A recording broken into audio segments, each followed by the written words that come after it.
റളിയല്ലാഹു. അപ്പൊ ഹിജ്റ എത്ര വയസ്സിലായിരുന്നു റസൂലിന്റെ?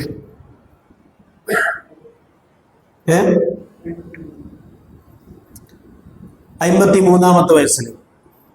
അപ്പൊ ഹിജ്റയ്ക്ക് 47 വർഷം മുമ്പാണ് ആര് ജനിക്കുന്നത്? ഉസ്മാൻ ഇബ്നു അഫ്ഫാൻ റളിയല്ലാഹു അൻഹു ജനിക്കുന്നത് എന്നാണ്. റസൂൽ സല്ലല്ലാഹു അലൈഹി വസല്ലമയേക്കാൾ പ്രായത്തിൽ 5 വയസ്സിന് ഇളയതായിരുന്നു മഹാനായ ഉസ്മാൻ ഇബ്നു അഫ്ഫാൻ റളിയല്ലാഹു അൻഹു. അദ്ദേഹത്തിന്റെ ബാല്യത്തിൽ തന്നെ, ചെറുപ്പത്തിൽ തന്നെ പിതാവ് മരണപ്പെട്ടു പോയതായി ചരിത്രം നമുക്ക് പറഞ്ഞു തരുന്നുണ്ട്. ചെറുപ്പത്തിലെ കഠിനാധ്വാനിയായ ഒരു ചെറുപ്പക്കാരൻ, സ്വന്തം അധ്വാനം കൊണ്ട് തന്നെ അദ്ദേഹം മക്കയിലെ വലിയ ബിസിനസ്സുകാരിൽ വളരെ പ്രശസ്തനായ ഒരു ബിസിനസ്സുകാരനായി അദ്ദേഹം മാറുകയാണ്. ബിംബാരാധനയിൽ വളരെ ഭക്തനായിരുന്ന ആൾ, കേവലം ഇങ്ങനെ കബറിനെടുക്ക പോയി ഇങ്ങനെ വെറുതെ നേടുന്ന ഒരാളല്ല. കൃത്യമായി അവരിൽ നിന്നും ആ കബറിൽ അടങ്ങിയ ആളുകളിൽ നിന്നുമൊക്കെ ഗുണവും ഉപദ്രവമൊക്കെ പ്രതീക്ഷിച്ച് വളരെ ഭക്തിയോടുകൂടി ഇബാദത്തെടുത്ത ആളായിരുന്നു ആര്? മഹാനായ ഉസ്മാൻ ഇബ്നു അഫ്ഫാൻ റളിയല്ലാഹു അൻഹു. അദ്ദേഹം അബൂബക്കർ സിദ്ദീഖ് റളിയല്ലാഹു അൻഹുവിലൂടെയാണ് ഇസ്ലാം സ്വീകരിച്ചത്. അബൂബക്കർ സിദ്ദീഖ് റളിയല്ലാഹുവിന്റെ ചരിത്രം നമ്മൾ പറയുമ്പോൾ അദ്ദേഹം മോചിപ്പിച്ച, അടിമത്തത്തിൽ നിന്ന് മോചിപ്പിച്ച ബിലാലിന്റെ ചരിത്രം മാത്രമല്ല, അബൂബക്കർ സിദ്ദീഖ് റളിയല്ലാഹുവിന്റെ കരങ്ങളിലൂടെ ഒരുപാട് ആളുകൾ ഇസ്ലാമിലേക്ക് വന്നിട്ടുണ്ട്. ചരിത്രം വേറെ. ഉസ്മാൻ ഇബ്നു അഫ്ഫാൻ നമ്മള് ഈ ചരിത്രം തിരഞ്ഞെടുക്കുമ്പോൾ മുമ്പേ പഠിക്കേണ്ട വിഷയമാണ്. ആരത്? ഒന്നാം ഖലീഫ അബൂബക്കർ സിദ്ദീഖ് റളിയല്ലാഹു അൻഹു. അതൊക്കെ ഇങ്ങനെ സ്റ്റെപ്പ് ബൈ സ്റ്റെപ്പായിട്ട് നമ്മൾ പഠിച്ചു വരണം. അപ്പൊ അതിന്റെ കണ്ടിന്യൂറ്റി ഉണ്ടാവും. ആയിക്കോട്ടെ. ഉസ്മാൻ റളിയല്ലാഹു അൻഹു അദ്ദേഹം തന്നെ പറയാണ്, അങ്ങനെ ഇസ്ലാം സ്വീകരിക്കാനുണ്ടായ കാരണം, ഒരിക്കൽ അബൂബക്കർ സിദ്ദീഖ് എന്നെ കണ്ടുമുട്ടി.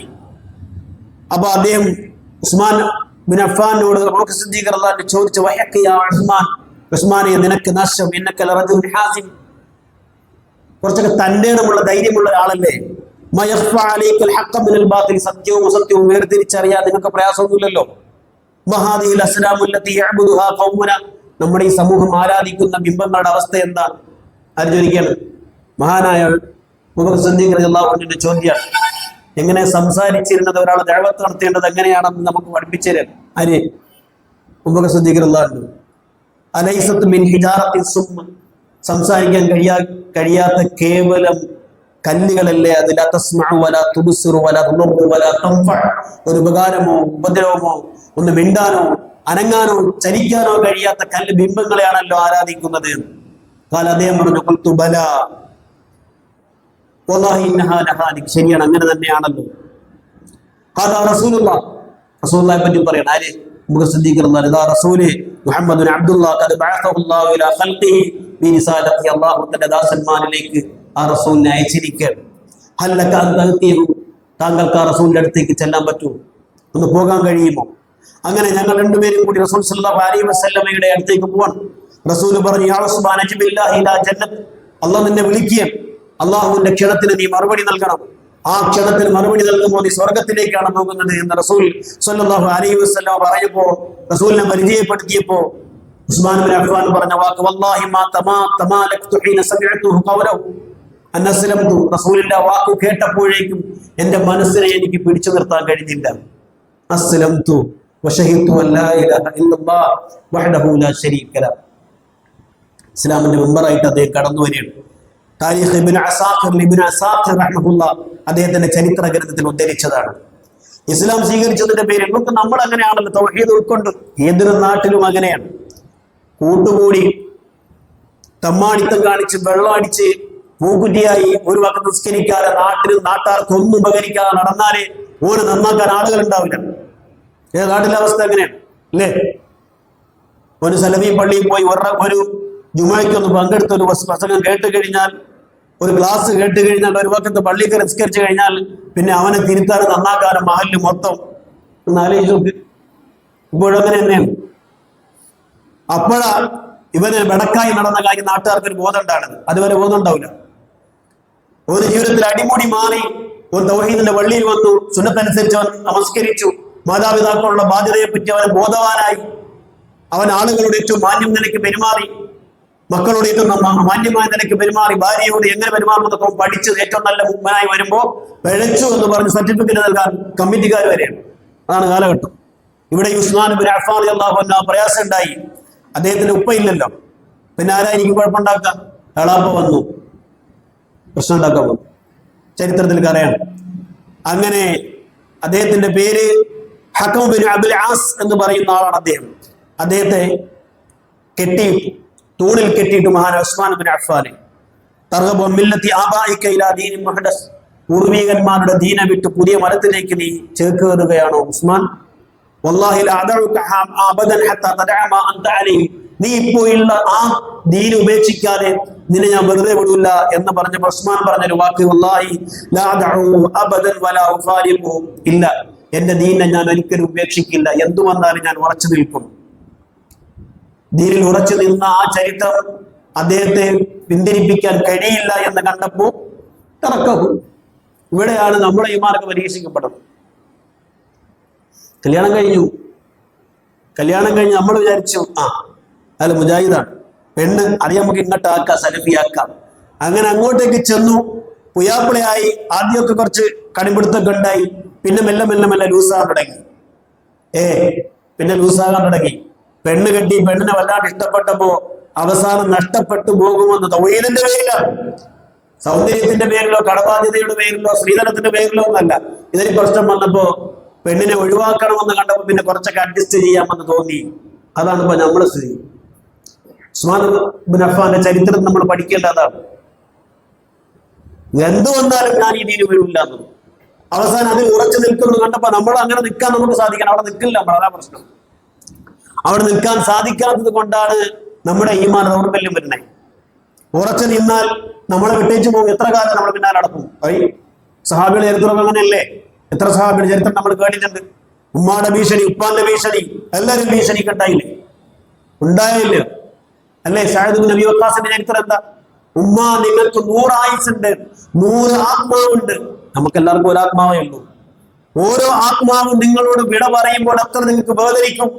അതെന്തായാൽ പോലും എന്റെ ദീനിൽ നിന്ന് ഞാൻ മാറില്ല എന്ന് പറഞ്ഞ വാണക്ക് തിന്നോ കുടിച്ചോ എന്ന് പറയുന്ന സഹാബത്തിന്റെ പാരമ്പര്യമാണ് നമുക്ക് വേണ്ടത്. അവിടെ നമ്മൾ ഉറച്ചു നിൽക്കേണ്ടത്. പ്രശ്നവും വീട്ടിൽ ഒറ്റ ആളായിട്ട് മാത്രം സലഫിയായിട്ടുണ്ടാവും. അനിയനും ജ്യേഷ്ഠനും ജ്യേഷ്ഠന്റെ ഓളും സ്വന്തം ഓളും എല്ലാം നമുക്കെതിരായി നിൽക്കുമ്പോഴും നമുക്ക് നിൽക്കാൻ പിടിവള്ളിയായി നമുക്ക് ഈ ഇമാം. വിശുദ്ധ ഖുർആനിൽ ഒരു പള്ളിക്കുണ്ടായിരിക്കേണ്ട ക്വാളിറ്റി വന്നൽ മസാജിദ് ലില്ലാഹ് അല്ലേ? റബ്ബിനെ മാത്രം വിളിച്ച് ദുആ ചെയ്യുന്ന, തികച്ചും റസൂൽ സല്ലല്ലാഹു അലൈഹി വസല്ലമയുടെ സുന്നത്ത് അനുസരിച്ച് മാത്രം നമസ്കരിക്കുന്ന പള്ളിയിൽ വന്നാൽ പിന്നെ പ്രഷറായി. ഭീഷണിപ്പെടുത്താൻ ആളുണ്ടാവും, അവിടെ പോകരുതെന്ന് വിലക്കാൻ ആളുണ്ടാവും. സ്വാഭാവികമാണ്. റബ്ബിലുള്ള യഥാർത്ഥ വിശ്വാസമുള്ള ഒരു മുഅ്മിൻ, ഉസ്മാൻ ബിൻ അഫ്ഫാനെ പോലെയുള്ള മുഅ്മിനെ ആ ഭീഷണിക്ക് മുന്നിൽ മുട്ടുമടക്കില്ല എന്നാണ്. അതിന് മുന്നിൽ കീഴടങ്ങില്ല. റബ്ബിനെ അല്ലാതെ ഒരാളെയും പേടിക്കില്ല എന്ന് മനസ്സിലാക്കണം. മഹാനായ ഉസ്മാൻ ബിൻ അഫ്ഫാന്റെ ചരിത്രം നമുക്ക് പറഞ്ഞു തരുമ്പോൾ അദ്ദേഹത്തിന്റെ രൂപസവിശേഷതകൾ ചരിത്രകാരന്മാർ പറയുന്നുണ്ട്. അദ്ദേഹം വളരെ പൊക്കം കുറഞ്ഞ ആളുമല്ല, വളരെ പൊക്കം കൂടിയ ആളുമല്ല. നീണ്ട താടിയുള്ള ഒരു മനുഷ്യനായിരുന്നു. ബഈദുമ്മാ മൈനൽ മൻകിബൈ നല്ല വിരിഞ്ഞ പിന്നെ തോൾക്കൈകളുള്ള നല്ല നീളമുള്ള ആളായിരുന്നു എന്ന് കാണാൻ കഴിയും. എത്രത്തോളം അദ്ദേഹത്തെ പറ്റി പറയുന്നത്, ഉസ്മാൻ ബിൻ അഫ്ഫാൻ അന്ന് ജീവിച്ചിരിക്കുന്ന ആണിലും പെണ്ണിലും ഇത്ര സുന്ദരനായ ഒരാളെ ഞാൻ കണ്ടിട്ടില്ല. ആര് പറയാ? അദ്ദേഹത്തിന്റെ കൂടെ ജീവിച്ചിരുന്ന ആളുകൾ അത്ര സുന്ദരനായിരുന്നു മഹാനായ ഉസ്മാൻ ബിൻ അഫ്ഫാൻ റളിയല്ലാഹു അൻഹു. ചരിത്രത്തിൽ കാണാൻ കഴിയും. ഉസാമത്ത് ബിൻ സൈദ് അറിയും? ഉസാമത്ത് ബിൻ സൈദിനെ അറിയും? ഉസാമത്ത് ബിൻ സൈദിനെ അറിയും? അതിനു മുമ്പ് സൈദിന്റെ പുത്രൻ ഉസാമ എന്നാണല്ലോ ചരിത്രം അല്ലേ? അങ്ങനെയല്ലേ പേര്? ഉസാമത്ത് ബിൻ സൈദ് എന്ന് പറഞ്ഞാൽ സൈദിന്റെ പുത്രൻ ഉസാമ. അപ്പൊ ഉസാമയെ അറിയും മുമ്പ് ഉപ്പയെ പറ്റി അറിയണ്ടേ? ആരാ?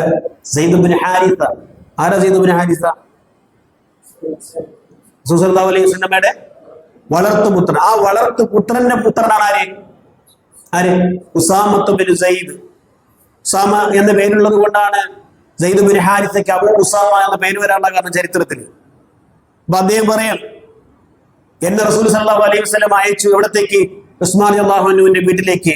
ബിസഫഹത്തിൻ ഫീഹാ ലഹ്മ, കുറച്ച് ഇറച്ചി പിയാപ്പിളുടെ വീട്ടിലേക്ക് നബി കൊടുത്തേക്കാണ്. അപ്പൊ ഞാൻ നോക്കുമ്പോ വീടിന്റെ ഉള്ളിലേക്ക് കടന്നു ചെല്ലുമ്പോൾ ഇതാ റുഖിയ അവിടെ ഇരിക്കുകയാണ്. റസൂലിന്റെ മകൾ, പൊന്നാര മകൾ അവിടെ ഇരിക്കുകയാണ്.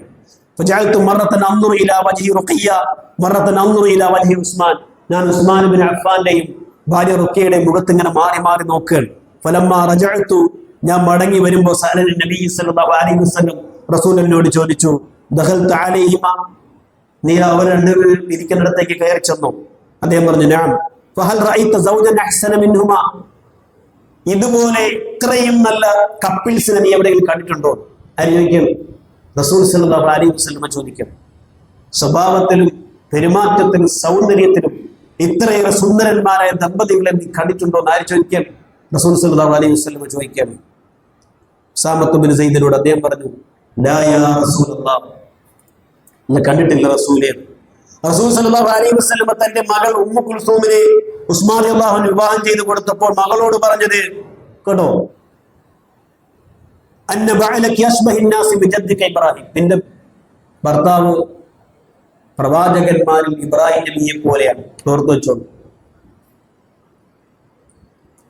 നിന്റെ ഭർത്താവ് നബിമാരിൽ ഇബ്രാഹിം നബി അലൈഹി സ്വലാമിനെ പോലെ. വഅബീക മുഹമ്മദ്, നിന്റെ ഉപ്പ മുഹമ്മദിനെയും പോലെയാണ്.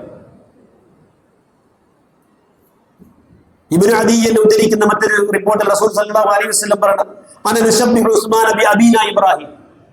ഇസ്മായിൽ അല്ല ഉസ്മാൻ ആരെ പോലെയാണെന്ന് ചോദിച്ചാൽ ഞാൻ ഒറ്റ വാക്കിൽ ഞാൻ പറയും ആരെ പോലെയാണ്? ഇബ്രാഹിമിനെ പോലെയാണ്, ഇബ്രാഹിം നബി അലൈഹി സ്വലാമിനെ പോലെയാണ്. ആര് പറയാ? അള്ളാഹുവിന്റെ റസൂൽ സല്ലല്ലാഹു അലൈഹി വസല്ലം പറയും. നമുക്കറിയാം എത്യോപ്യ എന്ന് പറഞ്ഞ സ്ഥലം, എത്യോപ്യ എന്ന് പറഞ്ഞത് പറയും ഒന്നാമത്തെ ഹിജറ നടന്ന അവിടത്തേക്കാണല്ലോ എത്യോപ്യ. ഇന്നത്തെ ആ രാജ്യത്തിന്റെ പേരെന്താ?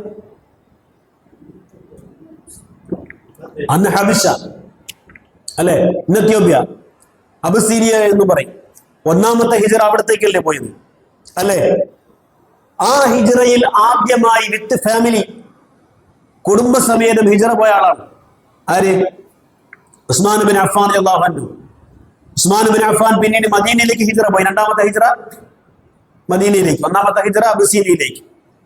അള്ളാഹുവിന്റെ റസൂൽ ഉസ്മാൻ റളിയല്ലാഹു അൻഹുവിന്റെ ഹിജറയെ പറ്റി പറഞ്ഞത് അവ്വലു മൻ ഹാജറ മിനൽ മുസ്ലിമീന ഇലൽ ഹബശ.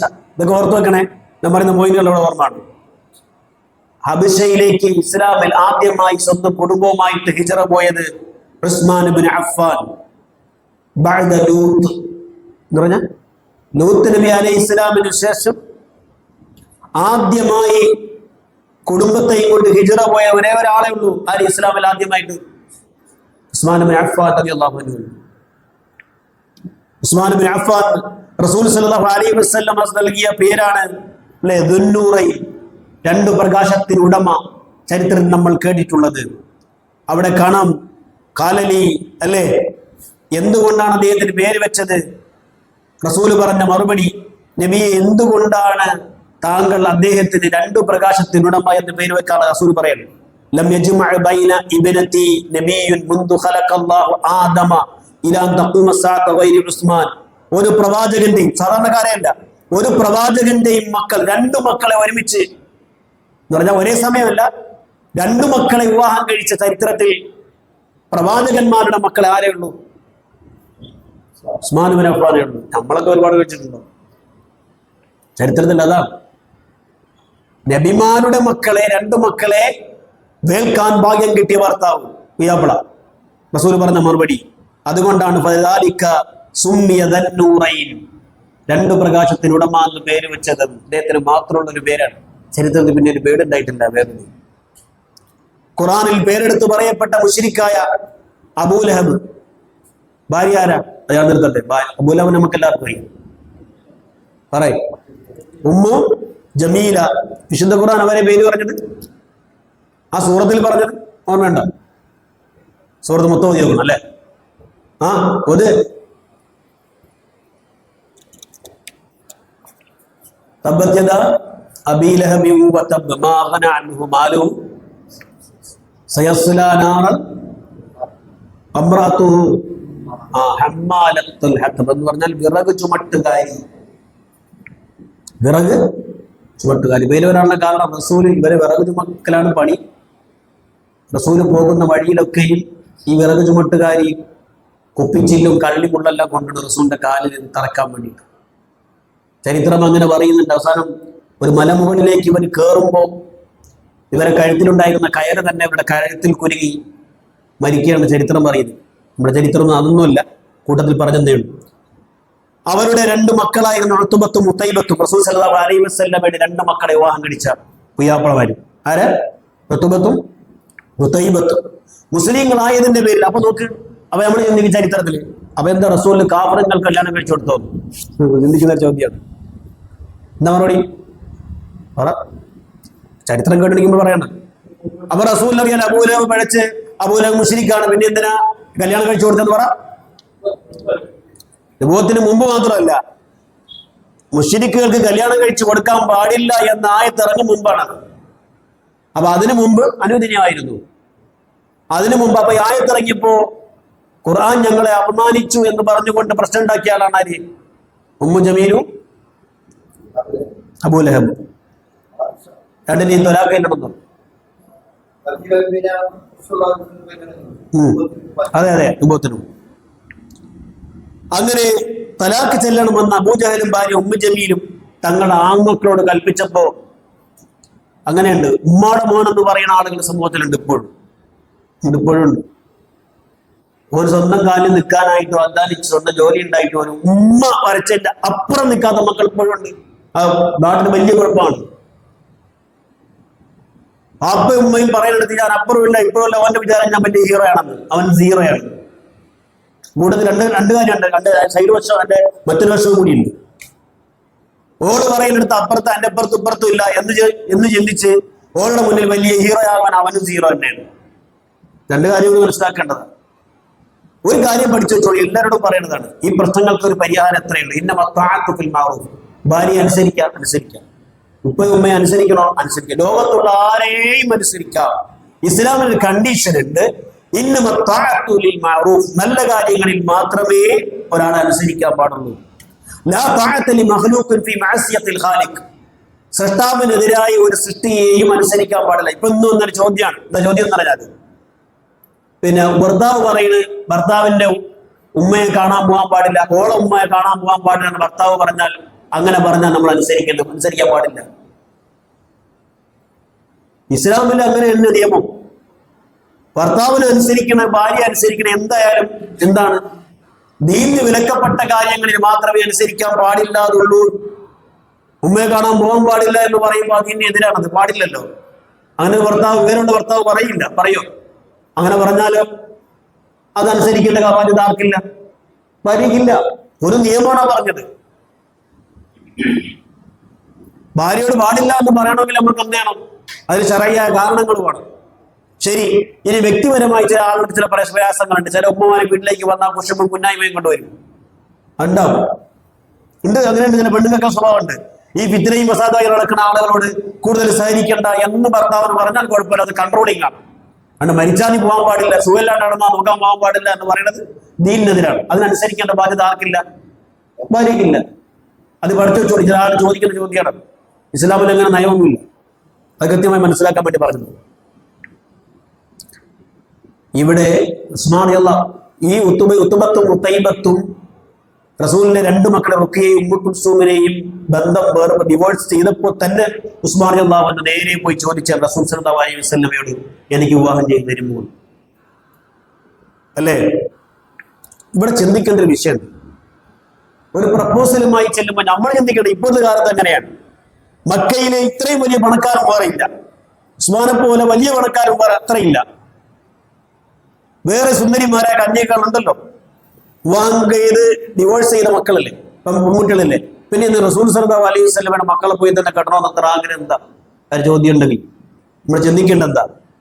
ഇവിടെ ദുനിയാവിൽ ലഭിക്കാനുള്ളതിൽ വെച്ച് ഏറ്റവും നല്ല പെണ്ണാണ് റസൂൽ സല്ലല്ലാഹു അലൈഹി വസല്ലമയുടെ മകൾ എന്ന തിരിച്ചറിവ് കൊണ്ടാണ്. അവിടെയാണ് ദീനിന്റെ പ്രത്യേകത. ദീനിൽ നീ വിജയം കണ്ടെത്തൂ, ദീനുള്ളവളിൽ വിജയം കണ്ടെത്തൂ എന്ന് പറയാനുള്ള കാരണം അതാണ്. അല്ലാതെ ഉസ്മാൻ റളിയല്ലാഹു അൻഹു വേറെ മക്കളെ, വേറെ പെൺകുട്ടികളെ കിട്ടാനൊട്ടുന്നല്ല. അത് മനസ്സിലാക്കുക. റുഖിയ മരണപ്പെട്ടപ്പോൾ അനുജത്തി ഉമ്മു കുൽസൂമിനെ വീണ്ടും ഉസ്മാൻ റളിയല്ലാഹു അൻഹു വിവാഹം ചെയ്തു കൊടുത്തു. പിന്നീട് ഉമ്മു കുൽസൂം മരണപ്പെട്ടപ്പോൾ റസൂലിനെ വിവാഹം കഴിച്ചു കൊടുക്കാൻ മറ്റൊരു മകളില്ലാണ്ടായി. അപ്പൊ റസൂൽ സല്ലല്ലാഹു അലൈഹി വസല്ലമ തന്റെ മകൾ, 2ാമത്തെ മകളും മരിച്ചു, ഖബറടക്കി. ഉമ്മു കുൽസൂമിന്റെ ഖബറിന്റെ അടുത്ത് നിൽക്കുമ്പോൾ ലൗ കുന്ന അശ്റൻ, റസൂൽ സല്ലല്ലാഹു അലൈഹി വസല്ലം പറഞ്ഞ മറുപടിയാണ്, എനിക്ക് 10 മക്കൾ ഉണ്ടായിരുന്നെങ്കിൽ ഉസ്മാൻ, ആ 10 പെൺമക്കളെ ഞാൻ ഉസ്മാൻ വിവാഹം കഴിച്ചു കൊടുക്കായിരുന്നു. ഞാൻ ഉസ്മാൻ വെറുതെ ഞാൻ കല്യാണം കഴിച്ചു കൊടുത്തല്ല, അള്ളാഹിന്റെ വഹി അനുസരിച്ചാണ് എന്റെ പെൺമക്കൾ ഞാൻ ഉസ്മാൻ വിവാഹം ചെയ്ത് കൊടുത്തത്.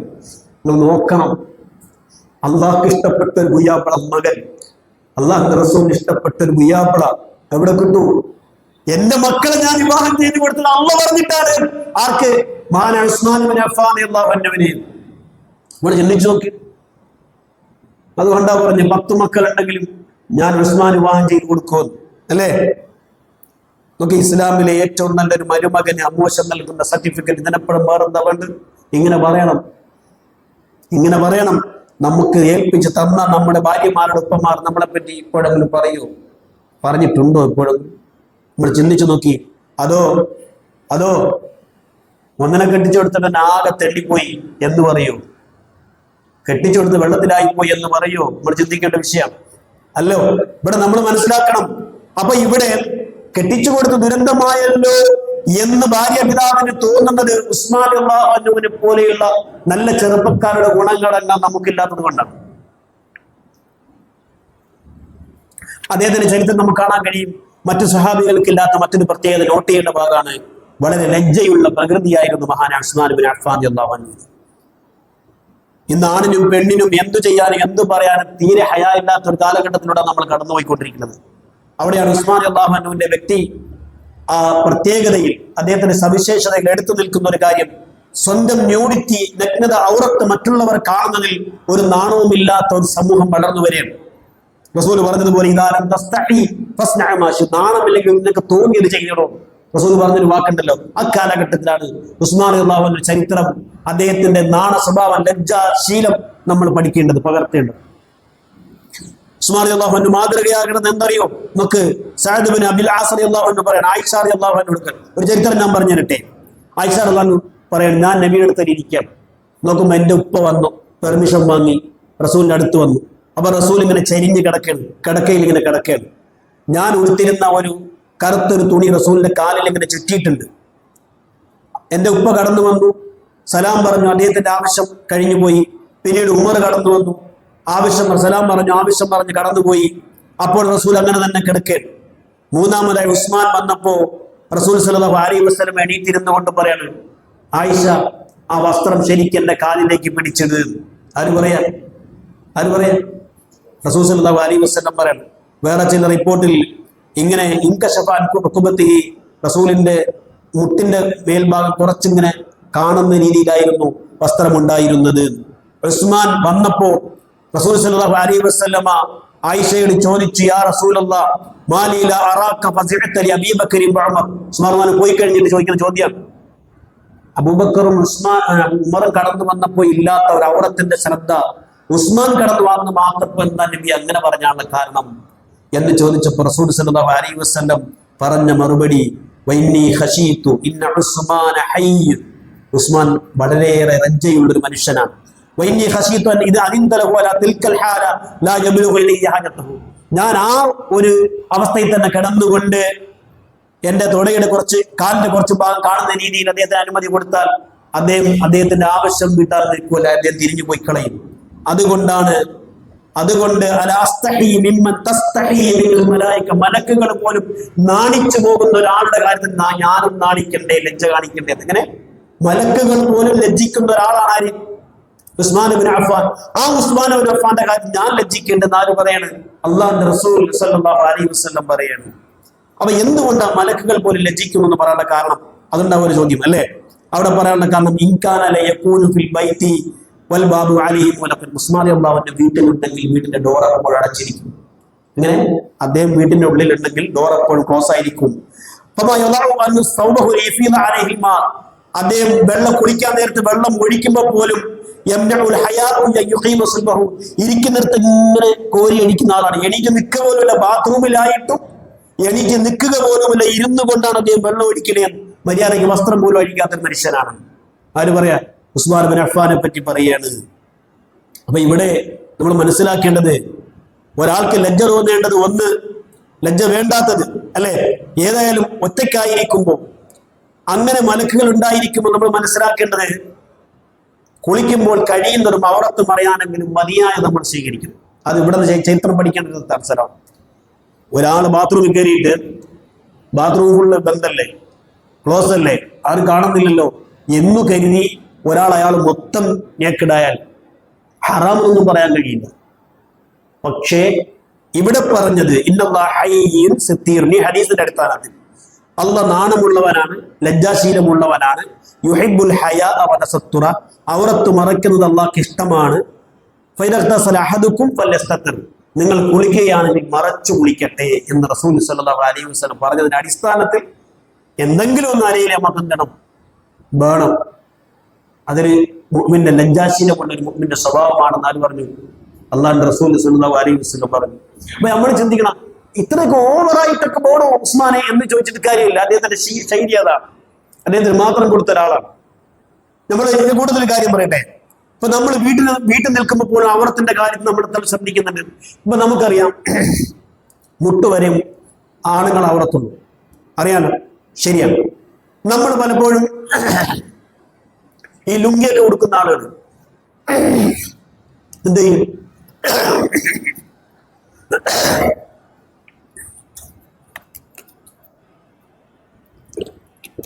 നിങ്ങളെന്താ പറയുന്നറിയില്ല, മാടിക്കുത്ത.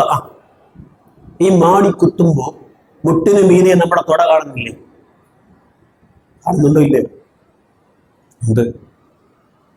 അതിങ്ങനെ കാണിച്ച് വീട്ടിൽ നിൽക്കുന്ന കാര്യമല്ല ഈ പറഞ്ഞേ. ടൗണിലേക്ക് ഇറങ്ങുമ്പോൾ ചില ആളുകൾ ഈ മഴയൊക്കെ ആകുമ്പോ അല്ലെങ്കിലും ഈ മാടിക്കുത്ത് ശീലാക്കിയ ചില ആളുകളുണ്ട്.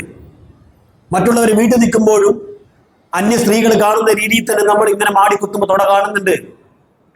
അത് ലജ്ജയുടെ ഭാഗമല്ലേ മറക്കണ്ടേ? മറക്കണോ വേണ്ടയോ? റസൂൽ മടത്തിരുന്നു. റസൂൽ സല്ലല്ലാഹു അലൈഹി വസല്ലം എന്തെങ്കിലും ജോലി ചെയ്യുമ്പോൾ റസൂൽ കൈ കുപ്പായം കയറ്റിയിരുന്നു, മുണ്ട് മടക്കി കുത്തിയിരുന്നു. പക്ഷെ തൊട കാണില്ല. നമുക്കുണ്ടാകേണ്ട ശീലം പറ്റിയപ്പോൾ പറഞ്ഞില്ലേ, അത് ലജ്ജയില്ലായ്മയാണത്. അത് ആ പണിക്കടയിലല്ലേ എന്ന് ന്യായീകരിച്ചിട്ട് കാര്യമില്ല. അവർക്കെപ്പോഴും അവർ തന്നെ നമ്മളെ സ്വകാര്യതയും കാണാൻ പറ്റുന്നവർ മാത്രമേ നമ്മളെ കൂടെ ഉണ്ടെങ്കിൽ നമുക്കത് വിഷയമല്ല. അത് കൂടുതൽ പഠിക്കേണ്ട ഒരു വിഷയം കണ്ടോ. അപ്പൊ സ്വന്തം മക്കളായാലും ഉപ്പയായാലും ഉമ്മയായാലും അവർ പരസ്പരം നഗ്നത ഔറത്തിന്റെ കാര്യത്തിൽ നമ്മൾ പ്രത്യേകം ശ്രദ്ധിക്കണം. ഇനി അദ്ദേഹത്തിന്റെ യുദ്ധം, അള്ളാഹു റസൂൽ സല്ലല്ലാഹു അലൈഹി വസല്ലമയോടൊപ്പം ഏതൊക്കെ യുദ്ധത്തിന് പങ്കെടുത്തിട്ടുണ്ട് പറ. നിങ്ങൾ കേട്ട ചരിത്രത്തിന്റെ അടിസ്ഥാനത്തിൽ റസൂൽ സല്ലല്ലാഹു അലൈഹി വസല്ലമയുടെ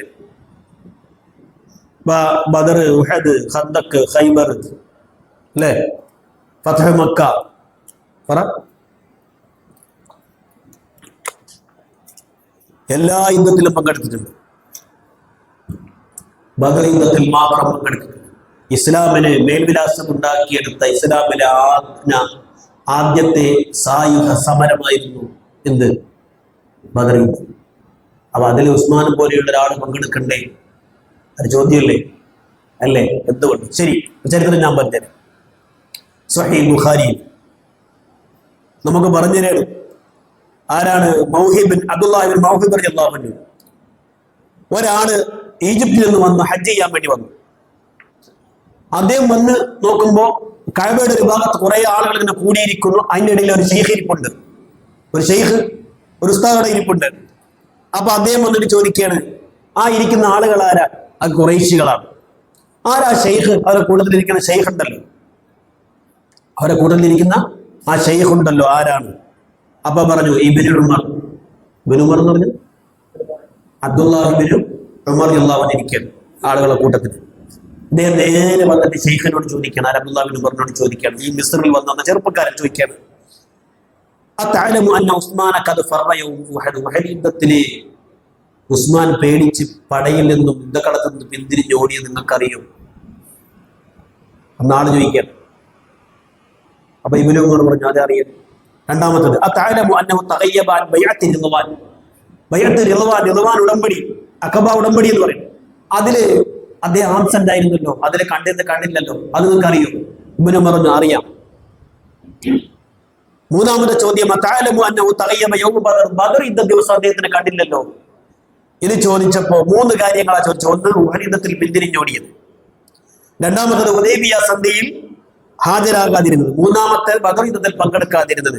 അപ്പൊ ഇബ്നു ഉമർ പറഞ്ഞ മറുപടി നിനക്ക് ഞാൻ വ്യക്തമാക്കി തരാം, നീ ചോദ്യത്തിന്. ഒന്നാമത്തത്, ഉഹദ് യുദ്ധത്തിൽ ഉസ്മാൻ ഇബ്നു അഫ്ഫാൻ മാത്രമല്ലല്ലോ പേടിച്ചു ഓടിയത്. സ്വഹാബികളിൽ പലരും ഓടി. മനുഷ്യരാണ് അവൻ. മനുഷ്യ സഹജമായ പേടിയും എല്ലാവർക്കും ഉണ്ടാവും. ആ ഓടിപ്പോയത് അള്ളാഹ് സാക്ഷ്യം നിർത്തി, അള്ളാഹു അദ്ദേഹത്തിന് പുറത്തു കൊടുത്തു. ആ ഓടിപ്പോയവർ ബദരീങ്ങൾക്കെല്ലാം പുറത്തു കൊടുത്തു ആയത്തിറങ്ങിയിട്ടുണ്ട്. ബദറിൽ പങ്കെടുത്തല്ല ഓതിൽ പങ്കെടുക്കുന്നത്. അതുകൊണ്ട് അള്ളാഹു അദ്ദേഹത്തിന് നിരപരാധം തെളിയിച്ചത്. ശരി, രണ്ടാമത്തെ കാര്യം, ബദറിൽ അദ്ദേഹം വരാതിരുന്നത്, ആ സമയത്ത് അദ്ദേഹത്തിന്റെ ഒപ്പം അദ്ദേഹത്തിന്റെ മകൾ റുഖയ്യ ഉണ്ടായിരുന്നു. ആ റുഖയ്യക്ക് സുഖമില്ലായിരുന്നു. റസൂൽ സല്ലല്ലാഹു അലൈഹി വസല്ലം അതിനെ നിർദ്ദേശിച്ചത് റുഖയ്യയുടെ കാര്യം നോക്കി ഇവിടെ നിന്നാൽ മതി. പിന്നെ പറഞ്ഞ വാക്കാണ്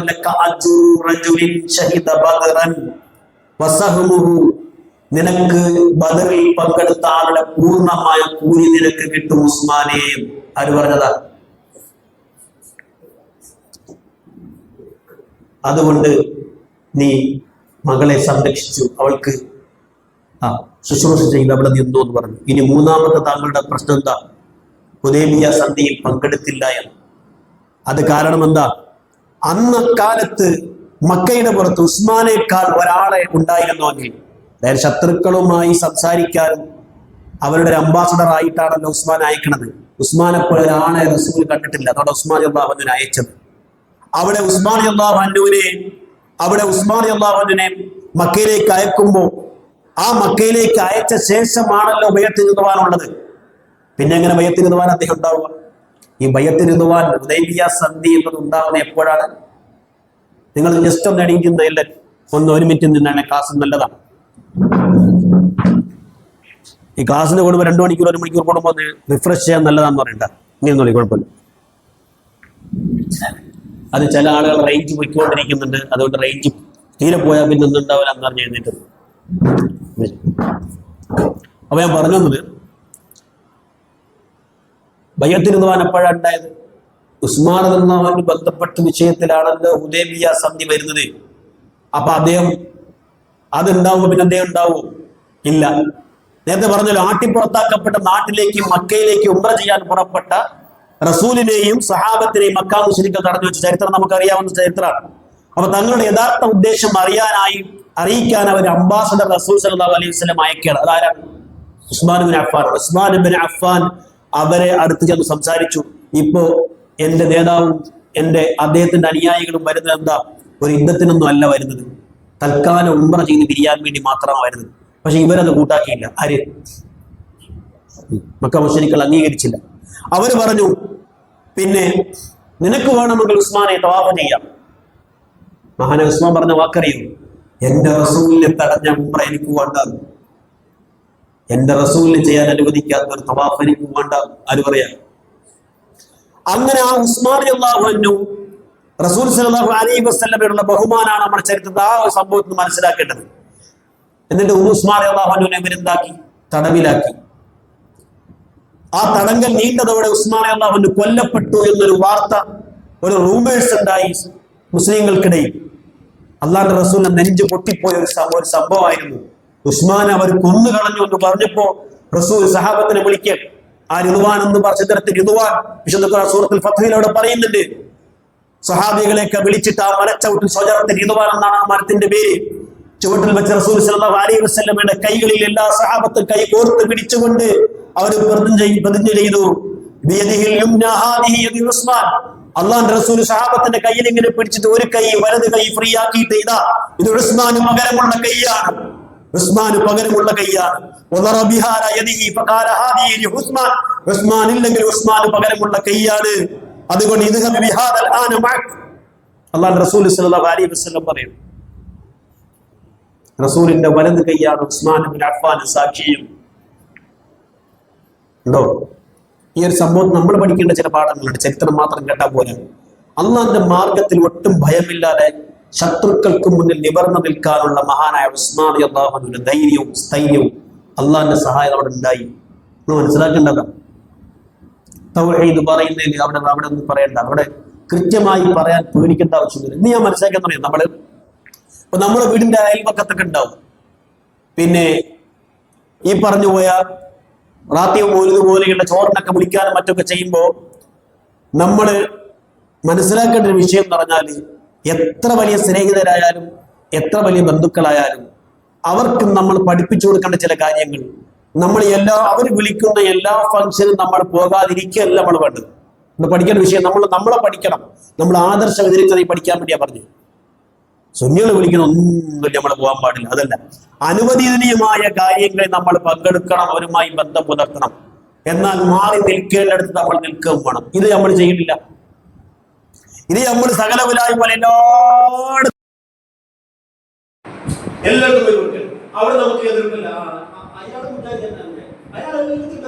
അടിച്ചു തിന്നാൻ വന്നിട്ട് നമ്മളെ പറ്റി പറയുമ്പോൾ നമുക്കൂടെ പേരിട്ടാൽ നമ്മൾ മനസ്സിലാക്കേണ്ട വിഷയം. എവിടെ പോകാൻ പാടില്ല, അയാൾ വന്നില്ല, അത് അയാൾക്ക് പറ്റൂല എന്ന് അവിടെ പഠിപ്പിക്കണം. എന്തുകൊണ്ടാ? അത് ദീനുമായി ബന്ധപ്പെട്ട ഇന്ന വിജയത്തായത് കൊണ്ട് അയാൾ വന്നില്ല.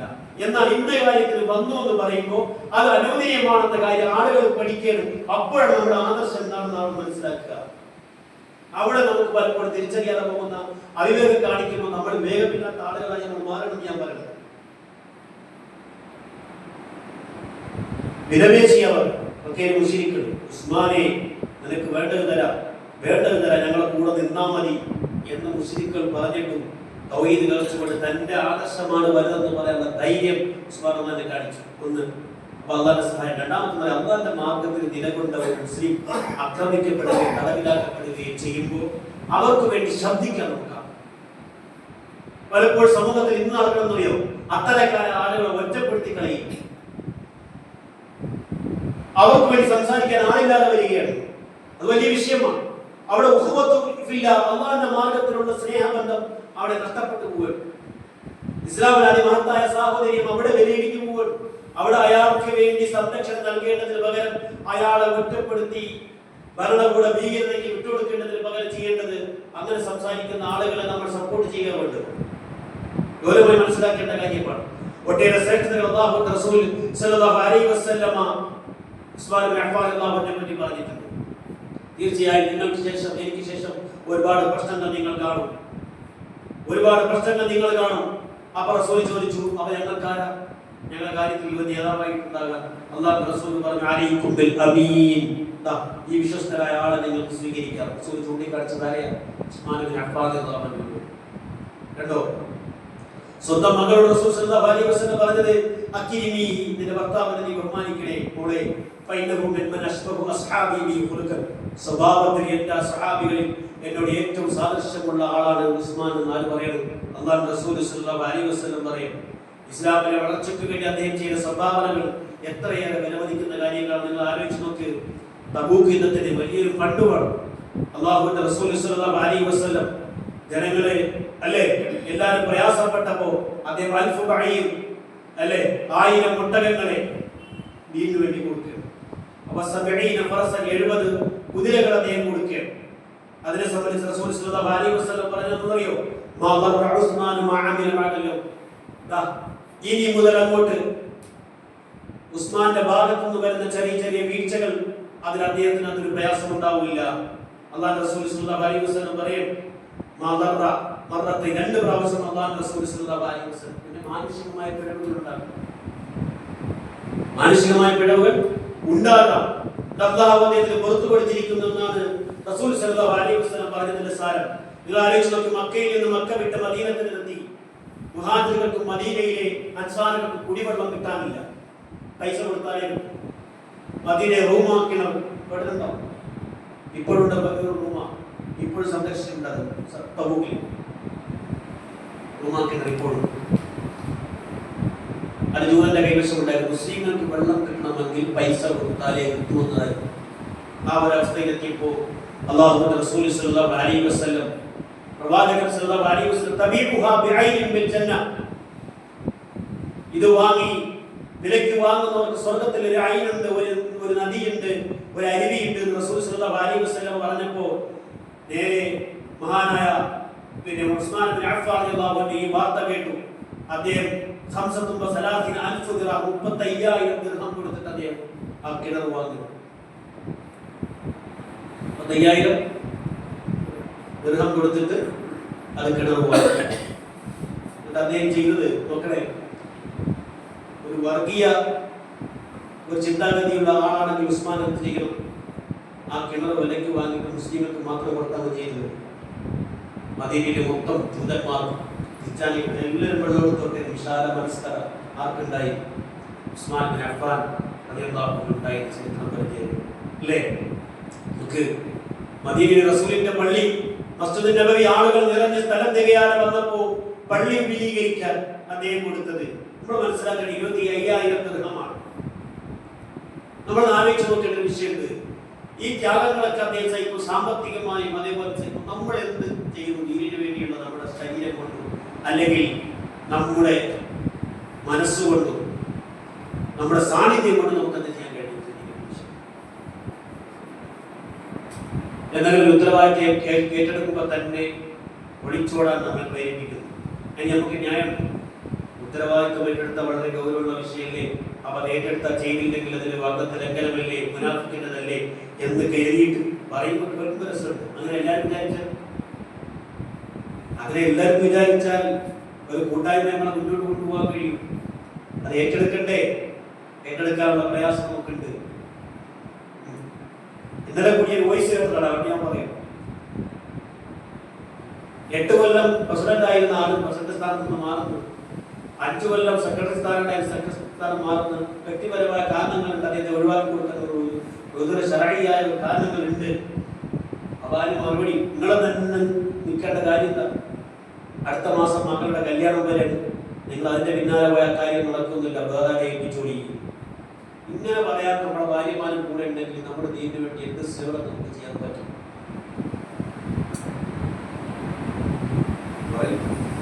അവരുടെ കാര്യത്തിന് പൈസ എടുത്ത് കൊടുക്കുമ്പോൾ നമുക്ക് പ്രശ്നമൊന്നുമില്ല. ദീനിന്റെ കാര്യത്തിൽ ചോദിക്കുമ്പോൾ അതിനുവേണ്ടി ആവശ്യമുള്ള പള്ളി ഉണ്ടാക്കാൻ അല്ലെ മദ്രസ ഉണ്ടാക്കാൻ നമ്മൾ ചോദിക്കുമ്പോൾ ബിസിനസ് ഡള്ളാണ്.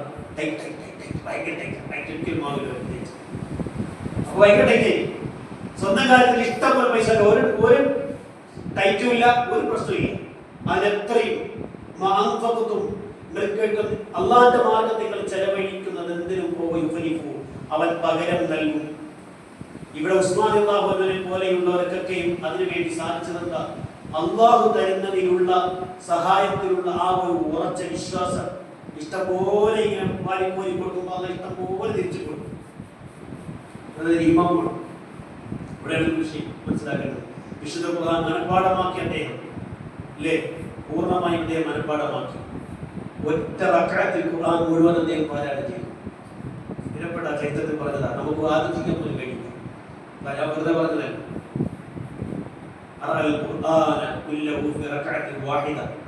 ഒരു റക്അത്തിൽ അദ്ദേഹം ഖുർആൻ മുഴുവൻ പാരായണം ചെയ്തു. എന്ന ചരിത്ര ഗ്രന്ഥത്തിൽ അദ്ദേഹത്തെ പറ്റി എഴുതിയതാണ്. ഈ മഹത്തായ സംക്രമങ്ങളൊക്കെ ചെയ്തുകൊണ്ട് അദ്ദേഹം എന്താണ് അദ്ദേഹം നേടിയത്? അല്ലാഹുവിന്റെ റസൂൽ സല്ലല്ലാഹു അലൈഹി വസല്ലമയുടെ ദുആ. പ്രിയപ്പെട്ടവരെ, നമ്മൾ മനസ്സിലാക്കേണ്ടതാണ്, മലക്കുകൾ നമുക്ക് വേണ്ടി ദുആ ചെയ്യണം, അല്ലാഹു നമുക്ക് വേണ്ടി രക്ഷ ചെയ്യണം. അല്ലാഹുവിന്റെ റസൂലിന്റെ വാക്ക്, അല്ലാഹുവിന്റെ റസൂലിന്റെ കൈകളും ആകാശത്തേക്ക് ഉയർത്തിയിട്ട് അല്ലാഹുമ്മ ഇന്നി ഖദ് റളീതു അൻ ഉസ്മാൻ, അല്ലാഹു ഉസ്മാനെ പറ്റി തൃപ്തിപ്പെട്ടിരിക്കുന്നു. അല്ലാഹു ഫർളഅൻ, അല്ലാഹു നീയും തൃപ്തിപ്പെട്. അല്ലാഹുമ്മ ഇന്നി ഖദ് റളീതു അൻ ഉസ്മാൻ ഫർളഅൻ. 3 പ്രാവശ്യം അല്ലാഹുവിന്റെ റസൂൽ ദുആ ചെയ്യണം ആർക്ക് വേണ്ടി? ഉസ്മാൻ ഇബ്നു അഫ്ഫാന് വേണ്ടിയിട്ട്. അല്ലാഹ് എനിക്ക് തൃപ്തിയാണ്, അല്ലാഹ് നീയും തൃപ്തിപ്പെട്. അല്ലാഹ് ആരെപ്പറ്റി പറയാ? ഉസ്മാൻ ഇബ്നു അഫ്ഫാൻ റളിയല്ലാഹു അൻഹുവിനെ പറ്റി പറയാം. അദ്ദേഹത്തിന്റെ അവസാന ഘട്ടത്തിലേക്ക് നമ്മൾ ആദ്യം പറഞ്ഞു വെച്ച ഭാഗം അതിനെ ഗൗരവമായി 10 മിനിറ്റ് ഇൻഷാഅല്ലാഹ് നമുക്ക് കാണാൻ ഒരു സംശയങ്ങൾ ചോദിക്കാം. അദ്ദേഹത്തിന്റെ 2ാം ഖലീഫ ഉമർ ബിൻ ഖത്താബ് റളിയല്ലാഹു അൻഹുവിന് ശേഷം 3ാം ഖലീഫയായി സ്ഥാനമേറ്റ ഉസ്മാൻ വളരെ നീതിപൂർവമായി ഭരണം നടത്തിയിരുന്നു. ഇനി നിങ്ങൾ കുറച്ചുകൂടി കെയർ ആയിട്ടിരിക്കണം, കെയർഫുൾ ആയിട്ട്. ചരിത്രത്തിന്റെ ചില ഭാഗങ്ങൾ പറഞ്ഞു പോയി വിശദീകരിച്ച് പറയാനുള്ള സമയമൊന്നുമില്ല. ഇങ്ങോട്ട് ചില പോയിന്റുകൾ മാത്രം ഞാൻ പറഞ്ഞു പോകും. തന്റെ ജ്യേഷ്ഠന്റെ മകനായ വലീദിനെ കൂഫയുടെ ഇറാഖിന്റെ തലസ്ഥാനം, അന്നത്തെ ഇസ്ലാമിക ഭരണത്തിന്റെ ആസ്ഥാനമായിരുന്നു കൂഫ. അദ്ദേഹത്തിന്റെ സഹോദരന്റെ മകനെ കൂഫയുടെ ഗവർണറായി നിശ്ചയിച്ചു. പക്ഷേ ചില ദുർനടപ്പുകൾ കാരണം നല്ല ഭരണം കാഴ്ചവെക്കാൻ തന്റെ സഹോദരന്റെ മകനായ വലീദിന് സാധിച്ചില്ല. ഇവര് തന്റെ താരീഖിൽ ഉദ്ധരിക്കുന്ന സംഭവമാണ്. ഗവർണർ വലീദ് കണ്ടുപിടിച്ചു എന്ന് സാക്ഷി സഹിതം അവിടുത്തെ ജനങ്ങൾ ഖലീഫ ഉസ്മാനെ ധരിപ്പിക്കുകയാണ്. നമ്മുടെ മകനെ കുറിച്ച് നമ്മളോട് പറഞ്ഞ നമ്മൾ അറിഞ്ഞതിനെ കുറിച്ച് നമ്മളോട് പറഞ്ഞ നിങ്ങൾ കുറെ കഞ്ചാവ് വെച്ചു, MDM ചുണ്ടിൽ ഉപയോഗിച്ചു എന്ന് പറഞ്ഞാൽ, ഒരാൾ നമ്മളൊന്ന് പറഞ്ഞാൽ നമ്മുടെ എത്രത്തോളം അക്സെപ്റ്റ് ചെയ്യും, നമുക്ക് ഉൾക്കൊള്ളാൻ കഴിയും എന്ന് ആലോചിക്കുന്നത്. ഉസ്മാനോട് പറയുന്നത് നിങ്ങളുടെ സഹോദരന്റെ പുത്രൻ, നിങ്ങളുടെ മകൻ, മകന്റെ സ്ഥാനത്താണല്ലോ, കള്ളു കുടിച്ച് ജനങ്ങൾ തെളിവ് സഹിതം ഖലീഫ ഉസ്മാനെ ധരിപ്പിച്ചപ്പോൾ അദ്ദേഹം പറഞ്ഞ വാക്ക് സത്യം സത്യമായി റബ്ബിന്റെ തീരുമാനപ്രകാരം കൃത്യമായിട്ട് ഞാൻ അയാളുടെ കാര്യത്തിൽ നിലപാട് കൈക്കൊള്ളും. എന്നിട്ട് അദ്ദേഹം അതിനെപ്പറ്റി അന്വേഷിച്ചു, വ്യക്തമായി ബോധ്യമായി അലി റളിയല്ലാഹുവിനെ വിളിച്ച് ജനത 80 അടി അടിച്ചു. അപ്പൊ കണ്ടുകൂടിയ ഇസ്ലാമിലെ ശിക്ഷ എത്ര? 80 അടി. സഹീഹ് ബുഖാരിയിലെ 3696 ഹദീസ് നമ്പറാണ്. ഇവിടെ മനസ്സിലാക്കേണ്ടത്, കുറ്റവാളി സ്വന്തം കുടുംബക്കാരനായാൽ പോലും അവിടെയാണ് നമ്മൾ നീതി പോലെ നമ്മൾ നോക്കുന്നത്. സ്വന്തക്കാരാവുമ്പോൾ ഒരു നീതി, അന്യരാവും മറ്റൊരു നീതി ഇസ്ലാം ഉറപ്പിക്കുന്നില്ല എന്ന് മനസ്സിലാക്കി. കുറ്റവാളി സ്വന്തം കുടുംബക്കാരനായാലും ശിക്ഷ നൽകണമെന്ന് ഇതിന്റെ നിയമമാണ്. അതിലൊരു നീക്കുപോക്കുമില്ല എന്ന് തെളിയിച്ച ഭരണാധികാരിയാണ് മഹാനായ ഉസ്മാൻ. അദ്ദേഹത്തിന്റെ ഭരണകാലത്ത് ഒരുപാട് നേട്ടങ്ങൾ ഇസ്ലാമിന് കൈവരിക്കാൻ കഴിഞ്ഞു. ഒന്നാമതറിയാം, അദ്ദേഹത്തിന്റെ ഭരണകാലത്തുണ്ടായിരുന്നു ഖുർആൻ ക്രോഡീകരണം അല്ലേ? മുൻ ഖലീഫമാർ ചെയ്തത് ഖുർആൻ മുഴുവൻ ഒരു മുസ്ഹഫിനുള്ളിലാക്കി വിവിധ രാജ്യങ്ങളിലേക്ക് അയച്ചു കൊടുക്കുക. ഇദ്ദേഹത്തിന്റെ പ്രത്യേകത അതാണ് നമ്മൾ മനസ്സിലാക്കേണ്ടത്. അബൂബക്കർ സിദ്ദീഖും ഉമർ ഇബ്നുൽ ഖത്താബും എല്ലാം കൂടി പലയിടത്തായി കിടന്ന ഖുർആൻ എല്ലാം കൂടി ഒന്നാക്കി മുസ്ഹഫാക്കി പല രാജ്യങ്ങളിൽ അയച്ചു കൊടുത്തു. അപ്പൊ എന്താ പ്രശ്നം അറിയോ? ആ രാജ്യങ്ങളിൽ അനവധികളായ ആളുകളുണ്ടാവും, അറബി അറിയാത്ത ആളുകൾ. അവർക്ക് കിട്ടിയ ഖുർആനിന്റെ കോപ്പി വായിക്കുമ്പോൾ ഒരുപാട് തെറ്റുകൾ വന്നു. ഉസ്മാൻ അതൊക്കെയും കണ്ടുകെട്ടി തന്റെ മകൾ ഹഫ്സയുടെ കയ്യിലുള്ള ഒറിജിനൽ മുസഫ്, ആ മുസഫിന്റെ 7 കൈയെഴുത്ത് കോപ്പി എടുത്ത് വിവിധ രാജ്യങ്ങളിലേക്ക് അയക്കുകയും ബാക്കിയുള്ളത് മൊത്തം കരിച്ചു കളയുകയും ചെയ്തു. ഇതൊരു മസാല നമുക്ക് പഠിക്കാം. വീട്ടിലുള്ള പള്ളിയിലുള്ള പഴയ മുസഫ് എന്ത് ചെയ്യണമെന്ന മറുപടി ഉണ്ട്, കരിച്ച് കളയുക. ഇത് ഖലീഫമാരുടെ മാതൃകയാണ്. ഞാൻ എന്ത് ചെയ്യണമെന്ന് പറഞ്ഞ് തല പോയി ആലോചിക്കേണ്ട കാര്യമില്ല. പഴയ മുസഫ് ഉപയോഗിക്കാൻ പറ്റാത്തതാണെങ്കിൽ കരിച്ചു കളയുക. അത് ചില ആളുകൾ ആശങ്കയാണ്, ഖുർആൻ കരിച്ചു കളഞ്ഞാൽ ഖുർആനിന്റെ വെള്ളമില്ലേ, അപ്പോൾ അത് അങ്ങനെ ഒഴുക്കാൻ പാടുണ്ട്, ഇങ്ങനെ ഒഴുക്കാൻ പാടുന്ന ഒരു പ്രശ്നവും വേണ്ട, അത് കരിച്ച് കളയുക എന്നതാണ്. അതാണ് നമ്മൾ റസ്മുൽ ഉസ്മാനി മുസഫിന്റെ ഭാഗത്തെ കാണാം. ഇത് ഉസ്മാൻ ലിബി എന്നറിയപ്പെടുന്നത്. അത് ഈ ഉസ്മാൻ റളിയല്ലാഹു സ്വന്തം മകളുടെ കയ്യിലുണ്ടായിരുന്ന റസൂൽ സല്ലല്ലാഹു അലൈഹി വസല്ലമയുടെ ഉമർ റളിയല്ലാഹു മകളായ ഹഫ്സയുടെ കയ്യിലുണ്ടായിരുന്നത്. ഇവിടെ ഉസ്മാനി ലിബി അതാണ് എന്ന് പേര് അറിയപ്പെടും. 12 വർഷം അദ്ദേഹം ഭരണം നടത്തി. ഇറാഖ്, സിറിയ, ആഫ്രിക്ക രാജ്യങ്ങൾ ഇസ്ലാമിന്റെ കൊടുക്കിയിലായി അദ്ദേഹത്തിന്റെ ഭരണകാലത്ത്. ലോക മുസ്ലിങ്ങൾ എന്നും ആദരവോടെ അദ്ദേഹത്തെ ഓർക്കുന്നത് ചരിത്രത്തെ ജീവിതം കൊണ്ട് അടയാളപ്പെടുത്തിയ ആളാണ് മഹാനായ ഉസ്മാൻ ഇബ്നു അഫ്ഫാൻ. ഞാൻ എന്നൊരു വ്യക്തി ലോകത്ത് ജീവിച്ചിരുന്നു, എന്തുണ്ടാക്കി ഞാൻ എന്നൊരു വ്യക്തി ഇവിടെ ജീവിച്ചിരുന്നിട്ട് എന്തുണ്ടാക്കാൻ സാധിച്ചു? സാമ്പത്തികമായ ഉന്നമനവും പേര് പ്രശസ്തിയല്ല. ഞാൻ എന്നൊരു വ്യക്തി ഇവിടെ ജീവിച്ചിരുന്ന് മരിച്ചു പോകുമ്പോൾ എന്നെ പറ്റി ആളുകൾ എന്ത് പറയും എന്നതാണ് മഹാനായ ഉസ്മാൻ റളിയല്ലാഹുവിന്റെ അവസാന ഭാഗത്തേക്ക് ഞാൻ കടക്കുകയാണ്. അദ്ദേഹം ഒരുപാട് പരീക്ഷണങ്ങൾ നേരിടേണ്ടി വന്നിട്ടുണ്ട്. ഒരു ഭരണാധികാരി എന്ന നിലയിൽ ആഭ്യന്തര കുഴപ്പങ്ങളുണ്ടായി, പ്രശ്നങ്ങളുണ്ടായി. അതിന് പല കാരണങ്ങളുണ്ട്. ഒന്ന്, മദീനയായിരുന്നു ഇസ്ലാമിക ഭരണകൂടത്തിന്റെ ആസ്ഥാനം. ചുരുക്കി പറയാം, മദീനയിൽ നിന്ന് നിയന്ത്രിക്കപ്പെട്ടുന്ന രാജ്യങ്ങൾ നേരിട്ട് പ്രധാനമായി ഇറാഖിലെ കൂഫ, സെന്ററുടെ മദീനയിലാണ്. അവ കൂഫയിൽ ഗവർണറുണ്ട്. ഈ ഗവൺമെന്റിന്റെ കീഴിലാണ് കൂഫയിൽ ഗവർണറുണ്ട്. അതേപോലെ ഈജിപ്റ്റ്, സിറിയ, ബസറ എന്നീ 4 രാജ്യങ്ങളെയും ഒരേ സമയത്ത് കൺട്രോൾ ചെയ്യണം. ആര് ചെയ്യണം? ഉസ്മാൻ റളിയല്ലാഹു കൺട്രോൾ ചെയ്യണം. എവിടെ ഇരുന്നുകൊണ്ടാണ്? മദീനത്തിൽ ഇരുന്നുകൊണ്ടാണ്. രണ്ടാമത്, ഇസ്ലാമിക സാമ്രാജ്യത്തിന്റെ വിസ്തൃതി നാൾക്കുനാൾ വർദ്ധിച്ചപ്പോൾ എല്ലാ നാടുകളെയും മദീനയിൽ നിന്നും ഒറ്റയ്ക്ക് നിയന്ത്രിക്കാൻ പറ്റാത്ത സ്ഥിതി ഉണ്ടായി. അപ്പൊ എന്ത് ചെയ്തു? ഓരോ നാട്ടിലും ഓരോ ഗവർണർമാർ വേണ്ടേ? എന്നൊക്കെ പറഞ്ഞ മുഖ്യമന്ത്രി പോലെ, അന്നത്തെ പ്രൈം മിനിസ്റ്റർ പോലെ ഒരാളെ എന്ത് വേണം? ഓരോ രാജ്യത്തും നിയമിക്കേണ്ടി വരും. കാര്യം എന്താ? നാട്ടിലെ കാര്യങ്ങൾ നിയന്ത്രിക്കാൻ വേണ്ടി. ഖലീഫ ഉസ്മാൻ റളിയല്ലാഹു കൂഫയിലെ ഗവർണർ മുഗീറത്ത് ബിൻ ശുഅബ ആദ്യമായിരുന്നു അദ്ദേഹമായിരുന്നു. അദ്ദേഹത്തെ അവിടെ നിന്ന് മാറ്റി Saad bin Abi Waqqas. Saad bin Abi Waqqas സന്തോഷവാർത്താരിക്കപ്പെട്ട സഹാബിയുടെ ഒരാളാണ്, സാധാരണക്കാരല്ല. അദ്ദേഹത്തെ നിയമിച്ചു. അത് രണ്ടാം ഖലീഫ ഉമർ റളിയല്ലാഹു പറഞ്ഞിട്ടായിരുന്നു. സഅദ് ബിൻ അബീ വഖാസിനെതിരെ ജനങ്ങൾ പരാതി പറഞ്ഞപ്പോൾ അദ്ദേഹത്തെ മാറ്റി തന്റെ ജ്യേഷ്ഠൻ മകൻ വലീദ് ബിൻ ഉഖബയെ ഗവർണറാക്കി സ്ഥാനത്ത് നിശ്ചയിക്കുകയാണ്. പക്ഷേ എന്താ പ്രശ്നം? വലീദ് ദുർനടപ്പുകാരെന്ന് പറഞ്ഞല്ലോ, കള്ളുകുടിച്ചിരുന്നു പറഞ്ഞല്ലോ. ആ വലീദിനെ മാറ്റി സഈദ് ബിൻ ആസ് റളിയല്ലാഹു അൻഹു ഗവർണറാക്കുകയാണ്. അദ്ദേഹം സ്വഹാബിയാണ്. ജനങ്ങളുമായി ഉണ്ടായ ആശയ സംവാദത്തിൽ കൂഫക്കാർ മൊത്തം സഈദിനെതിരായി അദ്ദേഹം കുറച്ച് ഹാർഡാണ്, കുറച്ച് സോഫ്റ്റായ ആളെ ഞങ്ങൾക്ക് വേണ്ടതെന്ന് ആര് പറഞ്ഞു? ആ കൂഫയിലുള്ള ആളുകൾ മൊത്തം പറഞ്ഞു. അങ്ങനെ ഇത് മനഃപൂർവ്വം പ്രശ്നം ഉണ്ടാക്കി. ഒരാളെ കൊടുത്തു, അയാളെ പറ്റില്ല, അടുത്ത ആളെ കൊടുത്തു, അയാളെ പറ്റില്ല എന്ന് പറഞ്ഞാൽ പിന്നെ എന്തായി? മനഃപൂർവ്വം പ്രശ്നം ഉണ്ടാക്കാൻ വേണ്ടി നിൽക്കുകയല്ലേ. കാര്യം സഹാബികളാണെന്നല്ല, അപ്പൊ അത്രയും മോശക്കാരെ വരില്ല. അപ്പൊ പിന്നെ കലാപക്കാരെ മൊത്തം അദ്ദേഹം നാട് കടത്തുകയാണ് ചെയ്യുന്നത്. അതൊരു കാരണം. രണ്ടാമത്തെ കാലം ഈജിപ്തിൽ ഗവർണറായിരുന്ന അംർ ബിൻ ആസ് റളിയല്ലാഹു അൻഹു. അംർ ബിൻ ആസ് അദ്ദേഹം ഒരു ഭരണാധികാരിക്കത്തെ ക്വാളിറ്റി ഇല്ലാതിരുന്നപ്പോൾ അദ്ദേഹത്തെ ഒഴിവാക്കി. നേരത്തെ പറഞ്ഞ പോലെ അവിടെയുള്ള പ്രശ്നക്കാരാരായിരുന്നു? ഇസ്ലാമിലെ തീവ്രവാദികളുടെ പേര് ഇസ്ലാമിലെ തീവ്രവാദികൾ തുടങ്ങുന്നത് ഖവാരിജുകളാണ്. മെയിൻ പ്രശ്നം മനസ്സിലാക്കാനാണ്. അവരെന്ത് ചെയ്തു? അവർ ഉസ്മാൻ റളിയല്ലാഹു അൻഹുവിന്റെ അടുത്ത് വന്ന് പറയാണ്, ഈ അംർ ബിൻ ആസ് ആണ് ശരിയല്ല, അദ്ദേഹം ഞങ്ങളോട് വളരെ മോശമായിട്ട് സംസാരിക്കണം എന്നൊക്കെ പരാതി പറഞ്ഞിട്ട് ഞങ്ങൾക്കൊരു സോഫ്റ്റ് ആയ ഒരു ആളെ, കുറച്ച് നല്ല നിലയ്ക്ക് സംസാരിക്കുന്ന ഒരാളെ വിട്ടുവരണമെന്നൊക്കെ പറഞ്ഞപ്പോൾ അവസാനം അദ്ദേഹത്തെ മാറ്റിയത്. പകരം അബ്ദുല്ലാഹി ഇബ്നു സഅദ് ഇബ്നു അബീ സർഹ, അബൂ സർഹ അറിയോ? അബീ സർഹ ഒട്ടേറെ വിജയങ്ങൾ ഇസ്ലാമിന്റെ ആ കാലത്ത് ഇസ്ലാം നേടിക്കൊടുത്തു. പക്ഷെ ജനങ്ങൾ അബൂ സർഹ അത്ര തൃപ്തരായിരുന്നില്ല. കാരണം റസൂലിന്റെ കാലത്ത് മുഹമ്മദായിരുന്ന ചരിത്രം ഉണ്ടാക്കും. അബീ സർഹ റസൂലിന്റെ കൂടെ ഉണ്ടായിരുന്ന സഹാബിയായിരുന്നു. റസൂലിന്റെ കാലത്ത് തന്നെ അദ്ദേഹം ഇസ്ലാമിൽ നിന്ന് പുറത്തുപോയി. പിന്നെ ഉസ്മാൻ റളിയല്ലാഹു അൻഹുവിന്റെ റക്കമെന്റ് കൊണ്ട് വീണ്ടും മുസ്ലിമായി വരികയും ആ അബീ സർഹനെ പിന്നീട് അയാളെയാണ് ഈ പറഞ്ഞ ഉസ്മാൻ റളിയല്ലാഹു അൻഹു പിന്നീട് ഖലീഫ അവിടുത്തെ ഗവർണറാക്കുന്നത്. അദ്ദേഹം ജനങ്ങളോട് മോശമായി പെരുമാറിയപ്പോൾ അദ്ദേഹത്തെ വിളിച്ച് താക്കീത് നൽകി, താങ്കൾ ജനങ്ങളോട് വളരെ മാന്യമായി പെരുമാറണം. പക്ഷേ അബൂ സർഹ അത് കേട്ടില്ല. അങ്ങനെ ജനങ്ങളെല്ലാവരും ഖലീഫയ്ക്കെതിരെ തിരിഞ്ഞു. അപ്പൊ അബൂ സർഹനെ മാറ്റലാതെ ഉസ്മാൻ റളിയല്ലാഹു അൻഹു. ഉസ്മാൻ റളിയല്ലാഹു അൻഹു കലാമുണ്ടാകാൻ മറ്റൊരു കാരണം, ഉസ്മാൻ റളിയല്ലാഹു അൻഹു വളരെ ഉദാരമതി സമാധാന താല്പര്യമായിരുന്നു. ധാരാളം തന്റെ ബന്ധുക്കൾക്ക് ധനം നൽകുമായിരുന്നു. എന്താണ് പോയി ഇന്ന് ചോദിക്കണം? രണ്ട് മൂന്ന് ചോദ്യം ആവശ്യമില്ല, ചോദിക്കാൻ ആവശ്യമില്ല. ഉസ്മാൻ റളിയല്ലാഹു അൻഹു സ്വന്തം കുടുംബത്തെ അവർക്ക് വേണ്ടി ബൈത്തുൽ മാലിൽ നിന്നും ധനം കൊടുത്തു എന്നാണ് ഒരു ആരോപണം.